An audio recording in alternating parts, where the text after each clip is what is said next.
Boa tarde, meu nome é Samuel Santos e nesse vídeo vou fazer uma breve abordagem da técnica de cristalização.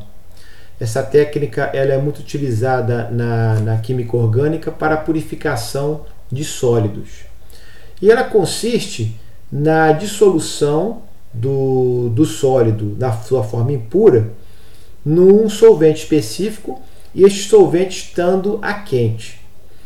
Quando ocorre o resfriamento do solvente, passa a se formar aglomerados dessas moléculas das substâncias de interesse e gradativamente elas vão sendo acrescidas de camadas desta mesma substância. Então esse é um processo muito seletivo que vai proporcionar a formação de um sólido de alta pureza.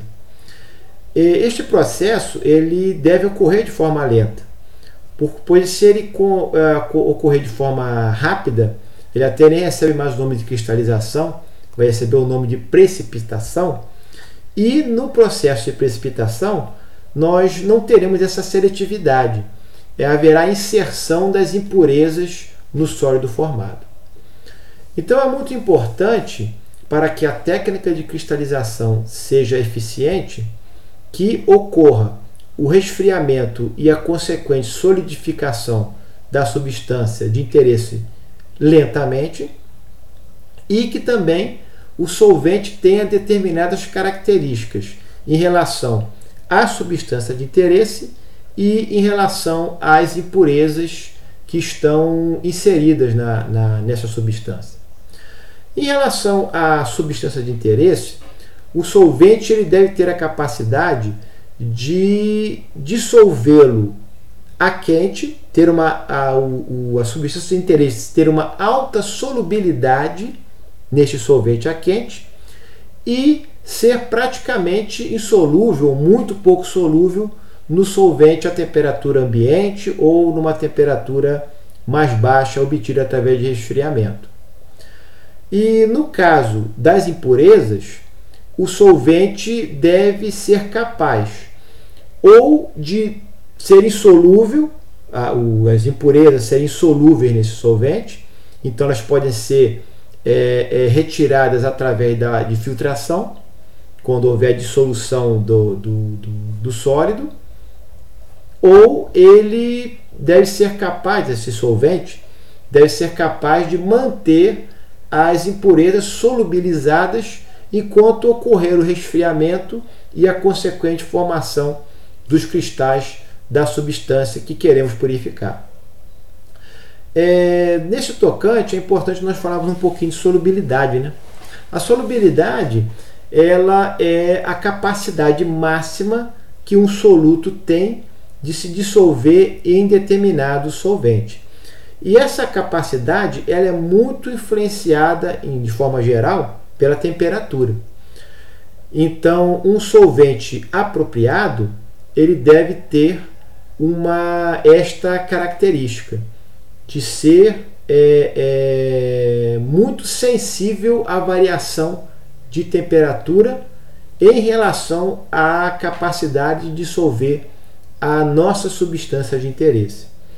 Neste tocante, é muito utilizado para obter um parâmetro de um solvente, da sua eficiência no processo, assim como a quantidade de solvente que deve ser utilizada, através do estudo da solubilidade em função da temperatura. Esse tipo de estudo ele proporciona a construção de um gráfico muito utilizado neste tipo de processo. É o gráfico chamado curva de solubilidade. Então, neste gráfico, ele é feito num plano cartesiano, onde no eixo das abscissas nós temos a temperatura e nos eixos das ordenadas nós temos a solubilidade. Então, quando temos uma curva de solubilidade com uma inclinação de reta muito alta, nós teremos aí um solvente eficiente para a técnica de cristalização. Porque uma curva íngreme nos vai proporcionar dissolvermos uma quantidade grande da nossa substância de interesse, e quando houver a redução da temperatura, haverá uma grande precipitação desta substância. Então poderemos obter uma quantidade apreciável de cristais e diminuir, minimizar as perdas da substância de interesse. É interessante também notarmos que na solubilidade, na cristalização, há sempre uma pequena perda do material de interesse, porque não existe nenhum solvente ou nenhum soluto que seja totalmente insolúvel num solvente e vice-versa, que seja também totalmente solúvel, né? Quando falamos que uma substância um soluto é muito solúvel em um solvente, quer dizer que uma grande quantidade dele pode ser dissolvida nesse solvente, mas não todo ele. Isso nunca ocorre. Então temos uma pequena perda nesse processo. Agora, é interessante também salientarmos que nesse processo de cristalização, a filtração, porque após nós realizarmos a dissolução da substância de interesse na forma impura, nós proporcionamos a filtração e, logicamente, conforme já delineamos, o solvente ele tem a característica das impurezas serem insolúveis nele. Então, através da filtração, a quente, nós poderemos promover a separação das impurezas da nossa substância de interesse. A filtração deve ser a quente, porque como nós usaremos o solvente numa temperatura elevada, quando nós inserirmos este solvente no filtro e no funil de vidro, ele poderá sofrer um choque térmico, essa mistura quente, o que pode provocar a cristalização da nossa substância de interesse no filtro. Então teremos uma perda mais acentuada dessa substância.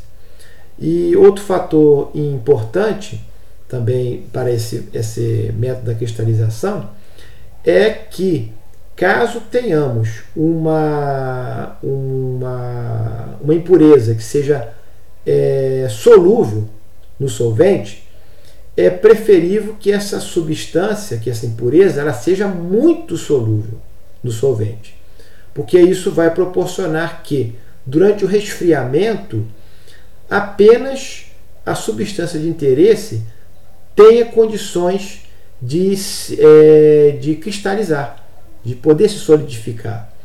Ou seja, quando houver o resfriamento, apenas haverá supersaturação da substância de interesse.